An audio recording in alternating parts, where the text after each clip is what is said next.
अस्सलाम वालेकुम। उम्मीद करती हूँ कि आप लोग सब खैरियत से होंगे। मेरा नाम डॉक्टर मोमना है। हमने कॉन्ट्रासेप्टिव मेथड से रिलेटेड यानी वक्फे के लिए जो तरीके होते हैं उसके बारे में काफ़ी वीडियोस बनाई थी। तो काफ़ी लोगों के कमेंट आए थे कि हमें जो वक्फे के लिए कैप्सूल रखा जाता है बाजू में, यानी जिसे साइंटिफिक टर्म में इम्प्लानोन कहा जाता है, उसके बारे में गाइड करें।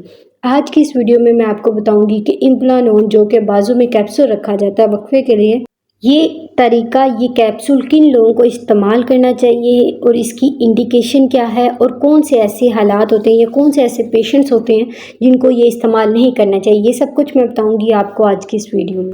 इम्प्लानोन यानी वक्फे के लिए जो कैप्सूल इस्तेमाल किया जाता है, ये एक हार्मोन फिल्ड प्लास्टिक का एक लचकदार ट्यूब होता है जिसको बाजू के ऊपर वाले हिस्से में जिल्द के नीचे रखा जाता है। इम्प्लानोन जो कि वक्फे के लिए कैप्सूल इस्तेमाल किया जाता है, ये बहुत ही छोटा सा प्लास्टिक का बना हुआ कैप्सूल होता है जो कि आपके बाजू के ऊपर वाले हिस्से में जिल्द के नीचे रखा जाता है और इसको 3 साल के लंबे अरसे तक के लिए इस्तेमाल किया जा सकता है अनटिल अनलेस कि आप इसको रिमूव ना करवा दें। अब मैं आपको ये बताती हूँ कि काम किस तरह करता है। इसका फंक्शन ये होता है कि ये आपकी बॉडी में थोड़ी थोड़ी मिकदार में हर रोज़ हार्मोन रिलीज़ करवा रहा होता है और वो हार्मोन आपकी बॉडी में फैलकर एज अ कॉन्ट्रासेप्टिव यानी वक्फे के तौर पे काम कर रहा होता है।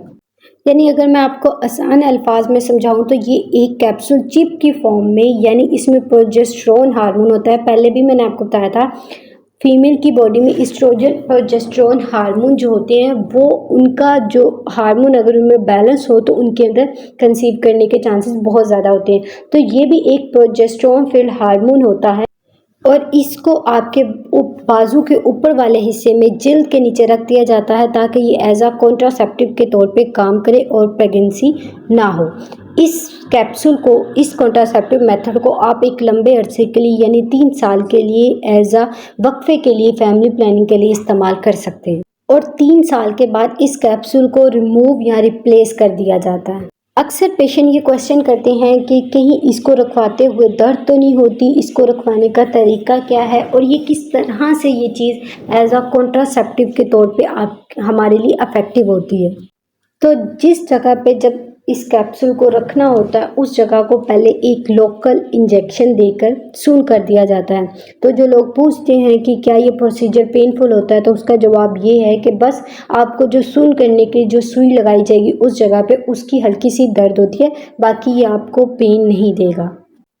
और फिर क्या किया जाता है, जो प्रोजेस्टेरोन फिल जो प्लास्टिक का कैप्सूल होता है उसके आगे एक ब्रैनुला लगा होता है जो कि जिल्द के अंदर कैप्सूल को धकेलने में हेल्पफुल होता है। तो इसको स्किन के अंदर जब सुन करके अंदर डाला जाता है तो ये क्या करता है, फिर वो जो कैप्सूल होता है उसको स्किन के अंदर इम्प्लांट करने में हेल्प करता है।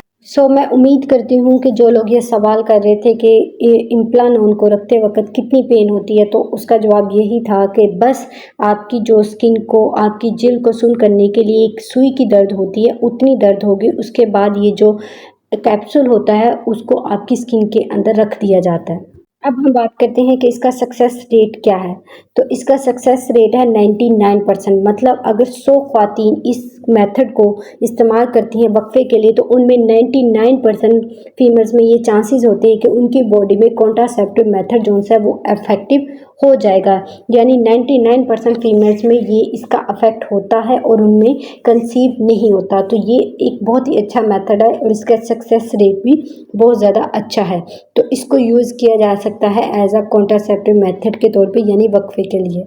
अब हम बात करते हैं कि इसके साइड इफ़ेक्ट्स क्या होते हैं। अक्सर पेशेंट इसके बारे में बहुत ज़्यादा सवाल करते हैं कि इसके नुकसानात क्या होते हैं। सबसे पहले जिस जगह पे, जहाँ पे ये आपका कैप्सूल रखा जाता है उस जिल्द में ब्रूज होने के यानी नील होने के चांसेस बहुत ज़्यादा होते हैं जो कि 5 या 6 दिन के बाद खुद ब खुद ख़त्म हो जाता है। उसके अलावा बाजू के उस हिस्से पे जहाँ पे कैप्सूल को रखा जाता है, सिर्फ अगर आप महसूस करें तो आपको हल्की सी दर्द महसूस होती है, वरना अगर आप इस चीज़ को इग्नोर करते हैं, इसको महसूस नहीं करते, तो आपको दर्द नहीं होता।